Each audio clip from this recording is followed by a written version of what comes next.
You open your phone to check one thing. 20 minutes later, you have no idea why you picked it up. You started reading this sentence and already felt the urge to switch tabs. Your focus feels broken. Everyone tells you the reason is simple: too much screen time, too little willpower. But the real answer is far stranger than you think. Your brain was never built to focus the way you ask it to. It was built for something else entirely, something ancient. So what was it actually designed to do? Picture your ancestors standing in a grassland 200,000 years ago. The wind moves the grass, a twig snaps to the left, a bird scatters to the right. Your ancestors' attention jumps to every single one of these, and that jumping kept them alive, because the one who stayed locked onto a single flower got eaten by the thing in the grass. Here is the question that will haunt the rest of this video. Why does the exact same brain that survived the wild now collapse the moment you sit down to study? Hold that thought. The answer changes everything. Your brain runs on a system older than language. It is called the orienting response, discovered by Russian scientist Ivan Pavlov, the same man with the famous dogs. Every time something new appears, your brain spins toward it automatically. You do not choose this. It happens before you can think. A new sound, a flash of movement, a buzz in your pocket. Your attention is yanked away like a fish on a hook.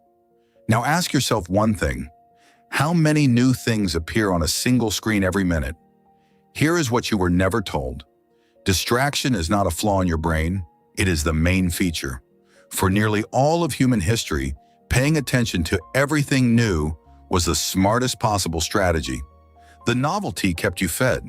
The novelty kept you safe. Focus on one task for hours? That was a luxury your ancestors almost never had.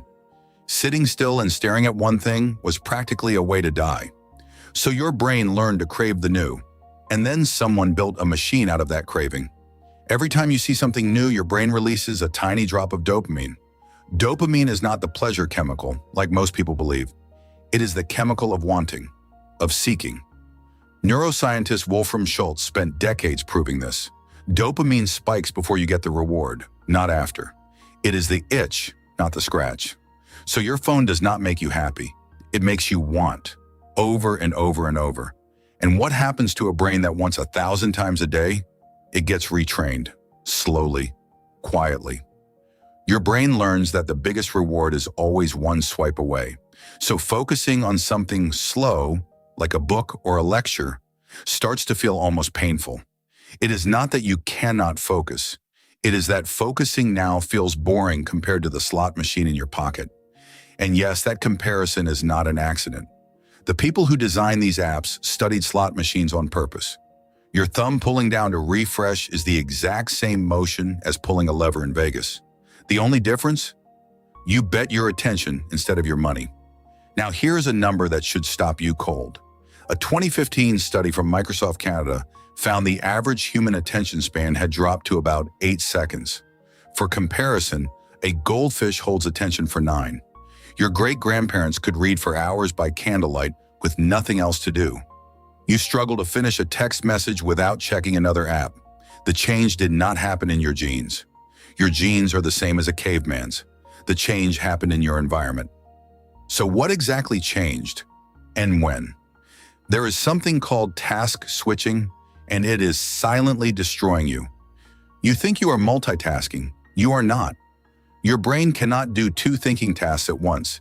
It just flips between them rapidly, and every single flip costs you.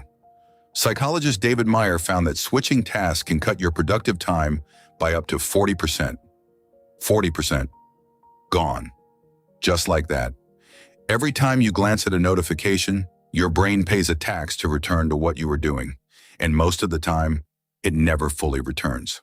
So now, the answer to the question from the beginning: why does the same brain that survived the wild collapse when you sit down to study? Because nothing has changed about your brain at all. The grassland is still there. The snapping twigs are still there. The scattering birds are still there. They just live inside a glowing rectangle now. Every notification is a twig snapping. Every new video is a bird taking flight. Your ancient survival system is firing perfectly. It just thinks a buzzing phone is a predator in the grass. You are not broken. You are a Stone Age hunter trapped in an infinite forest of fake emergencies. Look at what you did today. You woke up and grabbed your phone before your feet touched the floor. You checked it at red lights. You checked it on the toilet. You checked it mid-conversation, mid-meal, mid-thought. Each time your ancient brain whispered the same command it gave your ancestor. Something new. Look now. Could be danger. Could be food. The whisper that once saved your life now interrupts it 300 times a day. Same instinct, same brain, completely different world. So how do you take your focus back? You do not fix this with willpower. Willpower loses to 200,000 years of instinct every time. You fix it by changing the grassland. Put the phone in another room, not face down, another room. Make the new thing harder to reach than the deep thing.